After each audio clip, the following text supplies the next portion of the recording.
Entre authenticité et adaptation, on nous pousse parfois à choisir, et si la cuisine africaine n'avait pas à renoncer à ce qu'elle est pour rayonner? Une question à laquelle on va répondre dans un instant, mais avant ça, jingle!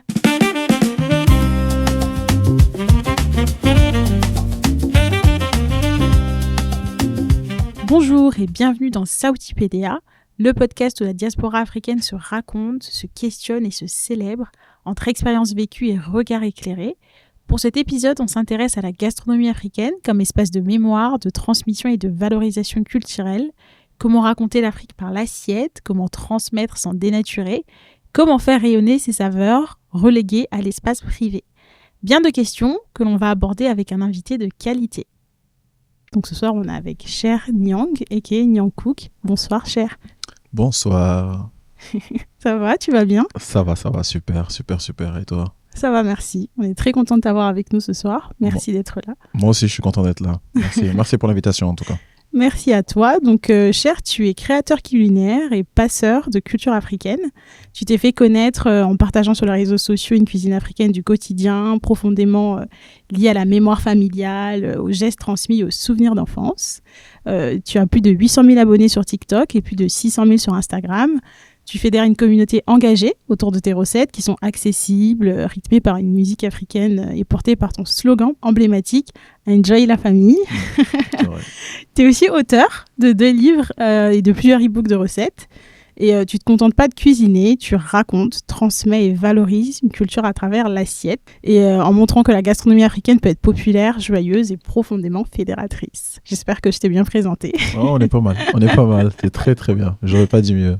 Parfait, merci beaucoup. Donc, avant de rentrer dans le vif du sujet, on va apprendre un petit peu à te connaître. On voulait savoir, avant Nyang Cook, avant les réseaux sociaux, c'était quoi la place de la cuisine dans ta vie? Quels souvenirs, quelles personnes ou encore quels moments t'ont le plus marqué dans ton rapport à la cuisine? Avant Nyang Cook, y a eu plein de choses. Avant Nyang Cook, moi j'ai une enfance au Sénégal. Donc j'ai grandi au Sénégal jusqu'à mes 12 ans. Donc au Sénégal déjà le rapport que j'avais avec la cuisine est assez naturel. Je suis un grand mangeur, donc du coup naturellement j'étais très proche des marmites et aussi de la table et ensuite derrière j'arrivais vraiment à suivre ma mère, un petit peu à l'aider de temps en temps à éplucher 2-3 petits trucs, à aller chercher les trucs qui manquent à la boutique. Voilà, vraiment un rapport assez, on va dire, distanciel de la cuisine, mais pas non plus très éloigné. J'étais quand même à côté, mais j'avais pas vraiment un rapport directement dans la marmite, ni dans le savoir, pour essayer de savoir faire les plats, mais j'étais plutôt dans l'aide autour de ma mère, autour de mes tantes, autour de la grande famille, quoi. Ok, d'accord. Donc, tu as beaucoup appris avec ta famille, ton entourage, etc. Donc, ça nous permet aussi de comprendre qu'est-ce qui t'a donné envie de commencer à filmer tes plats, de partager sur les réseaux sociaux. Ça, c'est venu vraiment dans un deuxième temps. On va dire dans un premier temps, quand j'ai grandi au Sénégal, après d'ailleurs, je suis venu en France, la fibre s'est vite perdue parce qu'on est dans un rythme qui est très élevé, où on n'a pas vraiment le temps de faire quoi que ce soit. Donc déjà, l'adaptabilité par rapport à la culture qui est nouvelle. Et ensuite, j'arrive aussi dans une famille directement où il y a ma tante qui cuisine, il y a mon oncle qui est là. Enfin, la famille est déjà là, donc du coup, pas vraiment besoin de mettre les mains à la pâte. Et ensuite, on arrive à aller à la fac, donc du coup, en étant étudiant. Et à ce moment-là, c'est là où est vraiment le déclic, quoi. J'arrive à la fac, on va dire les ressources sont très limitées, donc je peux pas aller me payer à manger tout le temps dehors, donc obligé à un moment donné de faire les courses, de se démerder. Donc de là commence un petit peu à se créer cette fibre par rapport à la cuisine. Donc je commence à faire des plats basiques, à reproduire certains plats, à appeler ma mère pour qu'elle m'aide, à essayer un petit peu de me reconnecter avec la nourriture. Malgré moi, parce qu'au final, on va dire, si je m'écoutais, si j'avais vraiment les moyens, en étant un jeune feignant de 18-19 ans, j'aurais mangé dehors un petit peu tout le temps. Les commandes, Uber Eats. Exactement, t'as tout compris. Donc, mais malgré moi-même, je me suis dit, vas-y, il faut que je mette la main à la pâte en ayant un budget limité. Donc, du coup, directement, j'ai commencé à faire mes recettes comme ça, tranquillement, doucement, voilà, sans pour autant chercher une identité particulière à ce moment-là. Je cherchais vraiment à me nourrir. Donc le rapport direct avec la cuisine. Et ensuite, derrière, quand j'ai fini mes études et que j'ai été embauché, ben là, autre chose s'est développée parce que je me suis dit, mais à partir de ce moment-là, c'est plus me nourrir pour, voilà, j'ai mon argent, j'arrive un petit peu à sortir la tête de l'eau, donc je peux choisir des produits différents, je peux essayer d'avoir une vraie identité, et de là où est né vraiment le côté où je veux avoir une cuisine africaine ancrée, parce que ben, je suis plus chez ma mère depuis 12 ans, mais je suis plus non plus chez ma tante depuis un certain temps. Donc du coup, ben, ça me manque un petit peu les petits plats de chez nous, et faut vraiment que j'arrive à les faire si je veux pas trop perdre la fibre, quoi. Donc du coup, c'est à partir vraiment du moment où j'ai commencé en CDI que j'ai commencé vraiment à commencer à m'appliquer un peu plus sur nos cuisines. D'accord. Et justement, quand tu as commencé à t'appliquer, est-ce que c'est directement que tu as commencé à te filmer aussi, ou c'est beaucoup plus tard que ça arrivait? Ah, c'est beaucoup plus tard. C'est beaucoup plus tard. On va dire, je me suis filmé vraiment par hasard. Mais dans un premier temps, c'est vraiment, l'objectif était déjà de me nourrir correctement par rapport à nos cuisines. Ensuite, d'essayer de proposer une diversité par rapport à ce que je mangeais d'habitude. Voilà, si je mangeais des pâtes tout le temps, ça le fait pas. Donc à un moment donné, pâtes au beurre. Voilà, exactement. J'avais envie de retrouver le tchèb, le yassa, le mafé. J'avais envie un petit peu de retrouver tout ça. Donc voilà, tout seul, je me perfectionne chez moi, tranquillement. Une fois, 2, 3 fois par semaine, je me fais un petit plat sympa, tu vois. Et je me perfectionne tranquillement, pas de souci. Et je pense que est passé 5 ans même autour de ça. Après, il y a la Covid qui est arrivée. Et mais à ce moment-là, il y a quand même quelque chose qui m'avait marqué, parce que ma mère m'aidait, mes tantes m'aidaient, ma sœur qui cuisinait un petit peu m'aidait aussi. Mais je voulais pas trop aussi les déranger. De temps en temps, j'avais aussi envie d'aller chercher l'outil un petit peu sur Internet, parce que je suis un jeune, donc j'avais envie aussi sur YouTube d'aller chercher. Et il y avait un truc qui me frappait tout le temps, à chaque fois que j'allais chercher les outils pour pouvoir cuisiner, c'est que les contenus étaient très très limités. C'était très ancien. À l'époque, il n'y avait pas TikTok. Donc, du coup, même Instagram, les Reels, il n'y avait pas. Donc, du coup, pour trouver une recette africaine, il faut aller sur YouTube. Et sur YouTube, vraiment, on met des vidéos de 20 minutes pour t'apprendre à faire du riz blanc. Donc, c'était très compliqué. Et ça m'avait frappé vraiment. Ça m'avait vraiment frappé à cette époque-là. Mais sans vraiment que je me dise, faut que je crée des contenus. Mais ça m'avait frappé quand même. Je me dis, attends, 45, 1 heure pour regarder la vidéo, faire du mafé, c'est long. Et ensuite, derrière, quand la Covid est arrivée, c'est là où derrière, j'ai commencé un petit peu à filmer. C'est à partir vraiment de ce moment-là, j'ai commencé à filmer, parce que je faisais rien. Je cuisinais encore plus que d'habitude. Et c'est à partir de ce moment-là que j'ai commencé à filmer. Ok. Et justement, quand tu as commencé à filmer, ça a été quoi les premières réactions des gens sur les réseaux sociaux, même dans ton entourage, ta famille, etc. Comment est-ce que les gens ont réagi? J'ai commencé à filmer du coup par hasard. Donc TikTok est arrivé. Moi, je connaissais pas du tout la plateforme. Je pense que je me suis inscrit sur TikTok bien plus tard que tout le monde. Et un jour, la recette qui a fait que vraiment ça décollait, c'est le mafé. Un jour, j'ai fait un mafé et j'ai filmé que le résultat final, parce que je connaissais pas la plateforme.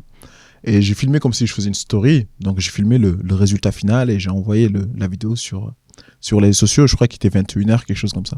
Je me réveille, j'avais des tonnes de messages, des gens qui voulaient savoir comment on fait. On veut la recette. On veut la recette, comment on fait. Et c'est là où je me suis dit, du coup, là, il faut vraiment que je filme, quoi. Donc, j'avais mon téléphone comme ça. Bon, là, on voit pas, c'est un podcast, mais j'avais mon téléphone au-dessus, je filmais comme ça. Enfin, c'était vraiment très, très, très, très galère. Ouais. Et je monte la vidéo, je le poste 1 semaine après. Et là, les gens sont contents parce que je rends la chose accessible. TikTok aussi aide aussi à ça, parce que c'est une plateforme où les vidéos ne durent pas 20 minutes. Donc, du coup, ça m'obligeait à faire des vidéos rapides, d'avoir une explication beaucoup plus claire et nette et précise. Du coup, les réactions étaient nombreuses, directement très très contents les gens, super. Et cette recette, comment on fait? Donc plein de questions. Commencé à avoir des demandes. Waouh. Et moi, je suis pas quelqu'un du tout des réseaux sociaux à la base. Et du coup, c'est à partir de ce moment-là où j'ai commencé à me mettre, et mes proches m'ont poussé, quoi. M'ont dit, faut y aller, là, faut commencer à mettre les recettes. Et j'ai commencé à montrer, à me perfectionner en même temps. Ok, d'accord. Et le fait d'être un homme, est-ce que ça a suscité des réactions un peu différentes? Parce qu'on a l'habitude quand même, c'est un peu cliché, hein, que ce soit les femmes qui fassent la cuisine à la maison, etc. Est-ce que par rapport à ça, tu as eu des remarques? Ou même toi, est-ce que tu as eu des périodes de doute qui sont arrivées ou pas du tout? Ça a été au début, ça a été un vrai problème, un vrai sujet, parce que naturellement, dans le pays occidental, les plus grands cuisiniers, c'est des hommes, les plus grands chefs, c'est des hommes. En Afrique, la plupart, enfin même dans toutes les familles, à 99%, celle qui cuisine, c'est la femme. Et en étant un homme noir, musulman, et issu de l'Afrique de l'Ouest, et qui arrive en cuisine et qui cuisine, c'était très bien en plus, qui essaye. Et c'était un vrai sujet au début. C'était un vrai sujet. Je recevais beaucoup de commentaires, de messages des gens, parce que bon, les gens peuvent dire beaucoup de mal sur TikTok. Je pense que ça a aidé aussi que les gens puissent comprendre finalement que ça évolue au fur et à mesure. Et ça a été vraiment au début. Et ça n'a pas duré longtemps. Ça m'a pas créé de doute. Ça m'a renforcé dans mes convictions, en fait, en me disant que c'est maintenant qu'il faut changer les choses, parce que avec l'outil qu'on a d'internet et des réseaux sociaux, c'est maintenant qu'il faut que les gens puissent se dire, en fait, que ce soit en Europe ou en Afrique, les hommes peuvent rentrer aussi en cuisine, cuisiner pour la famille et faire des choses qui sont goûtues. Oui, donc tu as vraiment réussi quelque part à casser un petit peu les clichés qu'on pouvait avoir sur la cuisine africaine, qui est vraiment portée vers les femmes. Donc merci pour ça. J'essaye en tout cas. Et aujourd'hui, ta communauté, elle est quand même engagée. Hein. On voit sur les réseaux sociaux, tu as plus de 800 000 sur TikTok, plus de 600 000 sur Instagram. Qu'est-ce que les gens te disent le plus souvent et qu'est-ce qui revient parmi tes messages que tu reçois? Ce qui revient le plus souvent, c'est, on va dire dernièrement, c'est beaucoup de remerciements en message, beaucoup de gens qui sont contents qu'en fait les cuisines africaines soient de plus en plus mises en avant, beaucoup de gens même qui sont limite choqués de la diversité de ce qu'on peut proposer. Ça, c'est vraiment les messages qui reviennent souvent, les gens qui sont choqués quand ils reviennent sur ma page et quand l'algorithme leur propose, qui m'envoient un message, qui me disent « Ah, mais je savais pas que... » ils pensaient qu'en fait, qu'il y avait que du mafé, du keb, tout ce qui est un peu médiatisé ici en Europe. Donc, du coup, ils savent pas qu'on peut travailler vraiment autour des saveurs et de plein de choses. Donc, du coup, c'est ce qui ressort le plus souvent, ces messages-là de gens qui sont choqués, de gens qui sont plutôt agréablement surpris que nos cuisines soient très, très diversifiées. Ok, d'accord. Et justement, le fait d'avoir cette communauté-là autour de toi, est-ce que ça t'a permis de t'ouvrir d'autres opportunités en dehors des réseaux sociaux? J'ai vu que tu avais écrit des livres, etc. Est-ce que tu peux nous en dire plus à propos de ça? Ouais, absolument. Quoi qu'il en soit, les réseaux sociaux, c'est vraiment... ça a été un tremplin pour moi. J'étais en CDI, j'étais très bien. Mais j'ai fait le choix à un moment donné de quitter mon CDI, de me concentrer à 100% sur les réseaux sociaux, parce que pour moi, l'opportunité qu'il y a dessus, ce qui est autour déjà de créer du contenu autour de la valorisation de nos cuisines, ça c'est déjà une première chose, mais aussi ça m'a créé plein d'autres opportunités. Par exemple, comme tu as pu dire, écrire 2 livres de cuisine, dont un 3e qui va sortir bientôt. C'est un exclu. C'est un exclu carrément. Écrire des e-books, collaborer avec des très grandes marques, voyager partout en Afrique. Vraiment des opportunités de fou, des opportunités de création d'entreprises, enfin des choses vraiment qui sont au-delà de ce qu'on peut voir vraiment sur les réseaux sociaux. Donc non, je pense que le fait d'être sur les réseaux sociaux, ça m'a vraiment ouvert beaucoup de portes autour. Ouais. Ok, d'accord. Donc justement, les portes que ça t'a réussi, à ouvrir grâce à la cuisine, est-ce que tu t'es rendu compte qu'à un moment donné, il faut que tu adaptes, il faut que tu brides un petit peu ton art, on va dire, pour pouvoir rentrer dans les standards de cuisine internationaux, ou pas du tout, ça t'a renforcé dans tes convictions? Non, ça m'a vraiment renforcé dans mes convictions. Mais il y a eu quand même des périodes de doute, parce que dans la valorisation des cuisines africaines sur les réseaux sociaux, Je suis le premier là-dessus. Et ça a été un moment, il y a 3 ans, il y a eu des moments vraiment compliqués où les marques refusent parce que tu parles de cuisine africaine, donc ils y voient pas trop d'intérêt. Beaucoup d'opportunités qui m'échappaient parce que je parlais de cuisine africaine et des saveurs d'Afrique. Et à ces moments-là, je pouvais un peu brider ma cuisine, la switcher ou même la mélanger avec autre chose, faire en même temps du diète, du thaï, quelque chose un petit peu la cuisine caribéenne un petit peu plus. Mais je suis resté concentré dans l'objectif, même si c'était très compliqué. Donc, à l'heure d'aujourd'hui, en fait, je suis content parce que le fait que j'ai pu rester dans cette ligne directrice, ça m'a permis de déjà mettre un point d'étape par rapport à la valorisation de nos cuisines, en disant que maintenant, nos cuisines, c'est pas juste le mafé, le keb que vous voyez sur les réseaux sociaux, c'est aussi autre chose, c'est aussi des produits de valeur, c'est aussi des épices très, très reconnues qu'on peut mettre en valeur autour de certains plats. Et ensuite, au-delà de ça, on peut aussi créer de nouvelles saveurs. Les cuisines africaines, c'est pas juste nos plats traditionnels, parce que souvent, nous, on se choque quand quelqu'un utilise un produit d'un plat traditionnel pour le transformer, pour faire autre chose. Par exemple, la tchéké, qui est déjà quelque chose d'assez...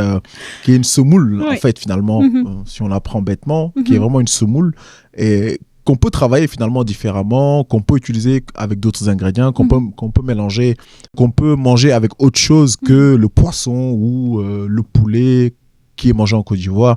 Je trouve que cette ouverture d'esprit, ça tardait un petit peu à arriver autour, mais déjà de chez nous, nous Africains, de nous ouvrir un peu plus à une diversité un peu plus grande et qui permettra du coup d'encore plus valoriser les produits en fait, au lieu plutôt de les sectoriser dans un plat unique en disant que ce produit-là, uniquement ce plat-là, sinon c'est mort. Ce qui permet en fait que tout le monde puisse avoir l'accessibilité vers le produit. Par exemple, la tchéké qui est mangée avec une sauce et le poisson, si on n'a pas d'autre ouverture, peut-être quelqu'un qui a envie de manger la tchéké avec des crevettes, parce que lui, il n'aime pas les poissons, ou qui veut manger la tchéké avec une dinde, j'en sais rien. Faut lui ouvrir aussi cette opportunité. Ok. Et toi, justement, où est-ce que tu places la limite ? À quel moment est-ce que tu estimes que là, on dévalorise ou on minimise un petit peu le potentiel de l'aliment et qu'on n'est pas en train de le transformer pour le brider ? Où est-ce que pour toi le curseur se place ? Pour moi, il y a 2 choses. Il y a le plat traditionnel, qui est un plat traditionnel, et il y a les saveurs.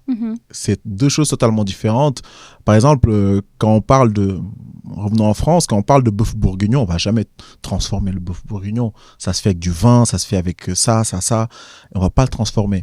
Par contre, il y a des saveurs qui vont aller autour. On peut prendre un produit, par exemple le manioc, qui peut se manger dans plein de plats en sauce, mais qui se mange aussi dans le foutou, dans le foufou, dans plein de choses. Mais ce produit-là, on peut le prendre et on peut le transformer. On peut le transformer à l'infini pour que les gens puissent découvrir le produit, pour que les gens puissent encore plus s'ouvrir au produit, en fait. C'est ça la différence, c'est que le plat traditionnel, pour moi, c'est le plat traditionnel. Le keb, c'est le keb. On doit le faire correctement, du début jusqu'à la fin, comme ça doit être. Par contre, tout ce qui tourne autour de nos produits, que ce soit le manioc, que ce soit toutes nos formes d'épices, où il y en a beaucoup, que ce soit toutes les formes de légumineuses qu'il y a en Afrique, et toutes ces choses-là, on est capable de les transformer pour donner encore plus de visibilité, pour que les gens puissent les connaître. Okay. Voilà. Et qu'est-ce que tu penses, toi, des fusions qu'on voit beaucoup arriver, la Côte d'Ivoire et le Japon, la Côte d'Ivoire et le Vietnam, on voit par exemple des croustilles mafé pilulés sur Internet, etc. C'est pas une manière pour toi de déformer les plats traditionnels ? Est-ce que tu penses qu'ils ont leur place un petit peu dans le panorama ? Absolument, ça je suis totalement contre, parce que, comme je disais tout à l'heure, c'est traditionnel, et les saveurs, c'est saveurs. Quand on voit un croustille mafé ou un croustille keb, le keb, c'est keb. Le mafé, c'est pas croustille, c'est pas ça. Donc le traditionnel, faut laisser au traditionnel.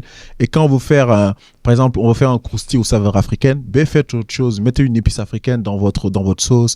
Mettez quelque chose qui va montrer quelque chose d'ancré d'Afrique, au lieu d'aller chercher un plat traditionnel. Et en fait, c'est surtout ces appellations-là qui font que on se trompe tous, en fait. On appelle un plat keb, on appelle un plat mafé, on fait wrap mafé. Non, ça marche pas, parce que c'est un plat traditionnel. Faut pas jouer avec. Par contre, on peut travailler autour d'un produit, d'une épice, pour travailler autour des saveurs. C'est ça, en fait, le juste milieu qu'il faut trouver et que je comprends pas, parce que la plupart des restaurateurs utilisent le côté commercial, parce que tout le monde connaît Mafé, tout le monde connaît Cheb, tout le monde connaît Yassa.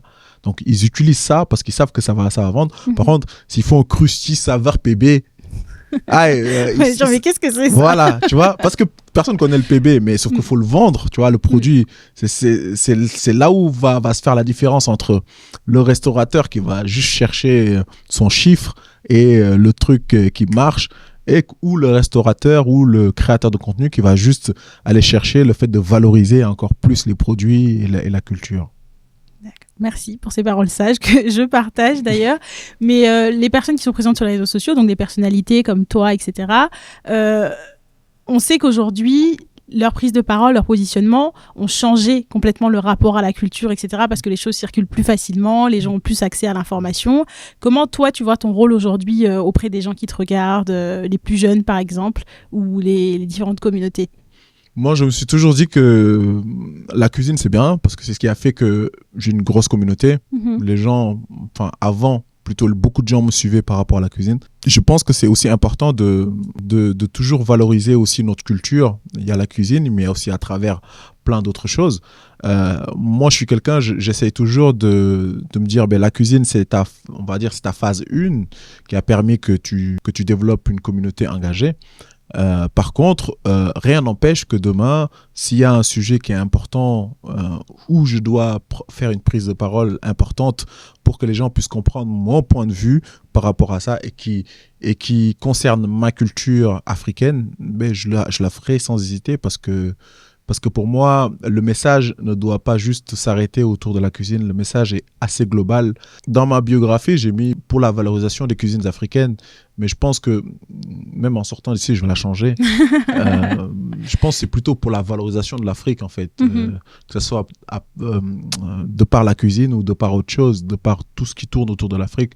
L'objectif, c'est de valoriser tout ce qui tourne autour de ça et de se dire les choses. Donc, il y a le côté cuisine, c'est bien, c'est ce qui fait que les gens sont aussi actifs sur mon compte, mais il y a aussi le côté de pouvoir pas donner des messages, mais faire passer des informations et donner mon point de vue par rapport à une situation qui est peut-être pas partagée par tout le monde, mais c'est important que je la donne parce que je trouve que on est très peu maintenant, actuellement, de plus en plus, mais encore peu par rapport au rapport à tout le monde qui est sur les réseaux sociaux, de gens avec beaucoup d'influence sur les réseaux sociaux, originaires d'Afrique, avec tous ces abonnés. Donc, il faut être capable aussi de donner des informations, mais aussi de pouvoir un petit peu donner des points de vue. Okay. Et aujourd'hui, toi, comment est-ce que tu fais le pont entre ta vie ici en France, ta communauté et justement l'Afrique? Est-ce que tu vois des symbioses entre peut-être, je sais pas, les émissions de télé, la politique ou comment est-ce que tu te places au milieu de tout ça? Le pont se fait à travers le voyage. Je suis quelqu'un qui voyage beaucoup. Ça m'a permis d'aller découvrir plein de pays en Afrique que j'y étais pas, pour aller découvrir leur culture, comment ça fonctionne, comment ils mangent, quels sont les produits qui sont valorisés.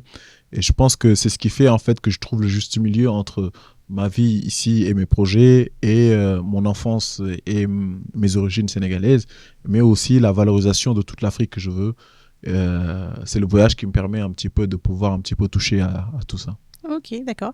Et comment est-ce que tu envisages un petit peu la suite pour Niankou? Qu'est-ce que tu devrais ouvrir peut-être un restaurant en physique? On ne sait pas. Peut-être que c'est dans les tuyaux ou faire d'autres choses, d'autres manières de valoriser la culture africaine à travers tes plats. Je pense que tout le monde veut que j'ouvre un restaurant. Moi, la première. C'est vrai, les gens, ils m'en parlent tout le temps, beaucoup, beaucoup.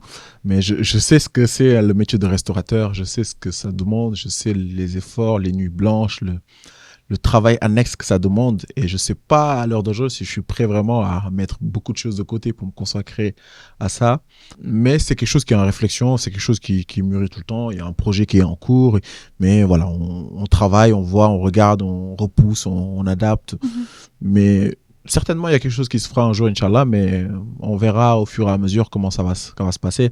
Après, les projets futurs, il y a plein de choses. Il y a plein de choses que j'essaie de mettre en place pour la valorisation de nos cuisines, que ce soit autour de masterclass qui sont déjà en place, autour d'ateliers, autour des rendez-vous en Afrique où on travaille directement avec les locaux. Tout ça, en fait, tout ça fait que le développement du compte Nyankouk se fait autour de ça. Okay. On a hâte de voir les prochaines choses qui vont arriver. Est-ce que tu as un souvenir en particulier qui t'a marqué dans cette aventure de Nyankouk sur les réseaux sociaux? Quoi, j'en ai plein. On veut les dossiers, on veut les anecdotes. J'ai plein de souvenirs. Actuellement, faut savoir que je suis pas originaire de Paris. Je suis originaire de Bordeaux. Un souvenir qui est récent, mais qui est quand même le plus gros souvenir, la plus grosse validation, on va dire, de moi-même. Récemment, j'ai reçu un message sur Instagram d'une très grande personnalité du sport en France, et du coup, qui m'a envoyé un message parce qu'il cherche un chef à la maison. Ça fait longtemps qu'il cherche, mais il trouve pas. Voilà. Je pense qu'il pourrait trouver très vite, mais c'est plutôt qu'il trouve pas ce qu'il veut et tout. Et moi, il m'a demandé est-ce que je pouvais le faire pour lui. Moi, j'étais déjà très choqué parce que je me dis, attends, ça, c'est des gens, moi, je les regarde à la télé, tu vois. Moi j'ai commencé les réseaux sociaux il y a 5 ans, je suis un petit. Et j'étais déjà très choqué. Mais bon, après, il faut poser tout, le pour et le contre, les projets qui sont autour. Mais par rapport à la validation de mon travail, je trouve que c'est un point d'étape qui est important. La reconnaissance de ces gens qui font qu'en fait, derrière, je peux aussi avoir plein d'autres opportunités. Je peux aussi valider quelque chose dans mon travail. Je peux aussi rentrer dans un cercle qui est différent du cercle que je suis autour de la cuisine juste. Je peux juste m'ouvrir aussi à autre chose. Donc, on va dire c'est l'un des souvenirs récents qui est le plus important. C'est que je suis à Paris depuis 1 mois et demi là, où en fait je suis chef privé pour une très grande personnalité en France. Félicitations. Merci. C'est une belle réussite. Et est-ce que dans l'espace public, tu as tout de suite ressenti du soutien, justement, des personnalités un peu plus grandes qu'on peut connaître ou qu'on peut imaginer? Ou c'est arrivé avec le temps, quand tu as commencé à avoir un petit peu plus de notoriété, on a vu que ça marchait et les gens t'ont soutenu. Ouais, c'est arrivé avec le temps. Okay. Ça n'a pas été direct. C'est arrivé avec le temps au fur et à mesure. J'ai reçu certains messages de personnalités qui félicitent mon travail ou qui demandent des prestations. Parce que j'ai ouvert une petite société de prestations de chefs à domicile et pour les grandes personnalités, et du coup ce fonctionnement-là a permis en fait l'ouverture vers eux, et du coup cette validation et ce soutien-là est arrivé au fur et à mesure un petit peu dans le parcours, mais ça n'a pas été direct. Oui, ça a pris le temps que ça a pris. Exact. Et si tu devais donner un message justement à la jeunesse, peut-être à des jeunes hommes qui n'osent pas forcément se lancer dans la cuisine, sur les réseaux sociaux, par peur du jugement ou du regard des autres, qu'est-ce que ce serait? Plusieurs choses. Moi, je dirais la première chose, je pense que c'est quelque chose qu'on entend tout le temps, c'est oser. Ça, c'est vraiment la chose la plus importante. Pour moi, l'échec n'existe pas. Il faut toujours oser. Il faut oser, peu importe le projet, peu importe si on est le seul à y croire, surtout quand on est le seul à y croire, donc il faut encore plus oser. Je trouve qu'aussi que par rapport à la jeunesse, on est dans une génération pétrie de talent, où en fait on a des outils de fou, que ça soit in et on, que ça soit partout en fait. On a des outils vraiment incroyables, donc faut qu'on en profite pour développer des projets.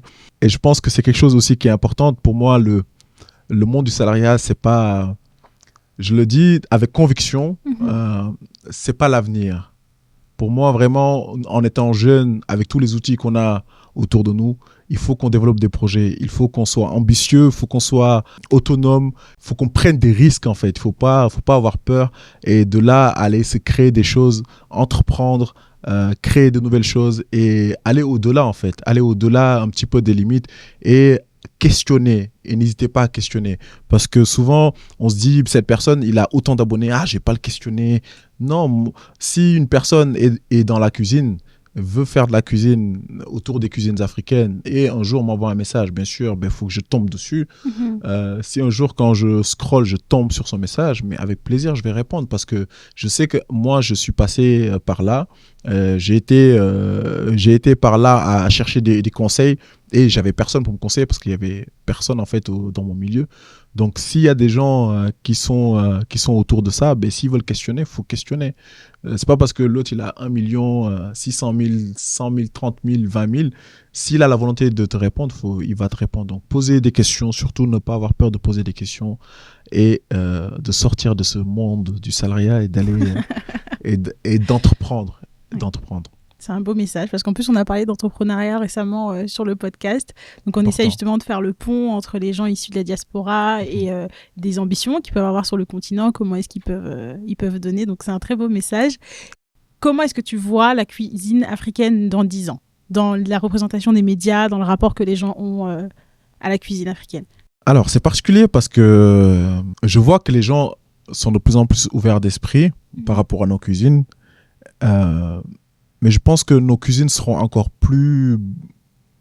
Elles seront encore plus belles si on arrive vraiment à fédérer quelque chose autour des saveurs d'Afrique. Et je pense que ça, on n'y est pas encore. On a les chefs, Chef Anto, on a les grands chefs, Georgina. On a vraiment des chefs qui mettent en place ça. Mais je pense que nos cuisines ont besoin aussi des réseaux sociaux. Ont besoin des réseaux sociaux pour prendre encore plus la lumière, pour que tout le monde puisse encore voir et qu'on puisse encore ouvrir en fait des restaurants qui ne vont pas vendre du mafé et du tchèp tout le temps. Moi, il faut savoir que si j'ouvre un restaurant, je ne vends pas du mafé, je ne vends pas du tchèp, je ne vends pas tout ça. C'est mort. Il faut en fait, je pense que ça, les gens l'ont compris. Les gens l'ont compris. Ont compris que au Sénégal, au Mali, il y a ça. Mais par contre, maintenant, il faut qu'on puisse créer des restaurants, des fast-food. Ça peut aussi être des fast-food, des street-food autour des saveurs d'Afrique pour que, en fait, ouvrir encore plus l'esprit autour de ça. C'est là où, en fait, on va gagner encore plus en crédibilité, en visibilité autour de nos cuisines. J'aurais aimé dire que dans 10 ans, j'aimerais voir les cuisines africaines créer autre chose que du mafé, du keb autour de l'Occident. Mais je ne sais pas si on va y arriver en vrai. On va y arriver. Parce qu'on est tous focus par la rentabilité. Et je comprends, c'est normal, c'est rentable. Parce qu'on a tellement mis la lumière dessus. Si tu vends du mafé, du keb, c'est rentable. Par contre, ceux qui osent créer autre chose et travailler autour des saveurs, c'est ce qui vont encore plus mettre la valeur sur nos cuisines. Je ne dis pas que ceux qui font du mafé du tchèp ne mettent pas la valeur sur nos cuisines. Ils continuent à mettre la valeur sur nos traditions, mais encore plus de lumière. Je pense qu'on a besoin de personnes qui créent et qui fusionnent aussi les saveurs, comme fait chef Maurice Sacco, comme fait, il y a un chef aussi près de la Tour Eiffel qui le fait, un chef camerounais, j'ai oublié son nom. Pareil là-bas aussi, qui travaille autour des épices, du PB, du diançon, des choses comme ça. Je pense que c'est important que les gens puissent connaître toutes ces choses, que l'Afrique est remplie de trésors culinaires, que c'est pas juste 2 ou 3 plats traditionnels qu'on connaît par-ci, par-là. Donc dans 10 ans, allez, je vais y croire. J'espère que on aura plein de restaurants autour des saveurs d'Afrique. Mais je pense que avec ta démarche aussi, ça participe à créer cet espace-là où on peut voir d'autres choses. Donc moi, j'y crois. Ouais, j'espère que les gens, ça va leur ouvrir les yeux, disant que c'est pas juste, voilà, il y a pas juste ça et ça. On peut faire autre chose, on peut créer, on peut goûter. Mais le frein souvent vient de nous, hein, tout le temps, parce que on est freiné à créer en fait. On est freiné à créer autour de nos cuisines parce que on aime trop le fait que ça reste dans ce plat, ça bouge pas, ça non. Donc c'est ce qui fait des fois qu'il y a un frein. Et tu penses pas que ça se déconstruit avec le temps? Bien sûr, ça se déconstruit et je pense que nouvelle génération, nous, la génération qui ont moins de 40 ans, oui, je pense qu'on va y arriver à déconstruire un petit peu tout ça et montrer aux gens que on a des choses qui sont totalement différentes de ce qu'on peut voir un peu partout. Merci beaucoup, Cheikh. On va conclure un petit peu avec un mot de la fin. Si tu devais un petit peu parler de la fusion dans les plats, dans la gastronomie, versus l'authenticité, qu'est-ce que tu voudrais que les gens retiennent de ton opinion sur la question? Les gens, ce qu'ils doivent retenir, sur mon opinion, par rapport à la fusion et l'authenticité, c'est que la fusion, c'est travailler autour des saveurs. Voilà, c'est exactement ça. Travailler autour des saveurs, travailler autour des produits. La fusion valorise encore plus nos produits que les plats traditionnels. Les plats traditionnels, sont des plats qui sont ancrés. Mais la fusion, le fait de... Je ne vais même pas appeler ça fusion. En fait, c'est une cuisine, c'est juste la cuisine d'Afrique. Mais on ne va pas fusionner avec la cuisine vietnamienne. On ne va pas fusionner avec un autre pays. Mais le fait de travailler autour des saveurs d'Afrique, c'est ce qui va donner encore plus de visibilité à nos cuisines. Donc, je pense que l'équilibre, il est là. C'est vraiment les saveurs qui vont faire la différence entre le plat traditionnel qu'on connaît tous et le produit. Merci beaucoup, Cher, pour ces mots très justes. Merci beaucoup et merci pour l'invitation. Reçu. Avec plaisir. Merci et bonne soirée à nos chers auditeurs et on espère vous retrouver bientôt sur Saouthipédia. Au revoir. Merci.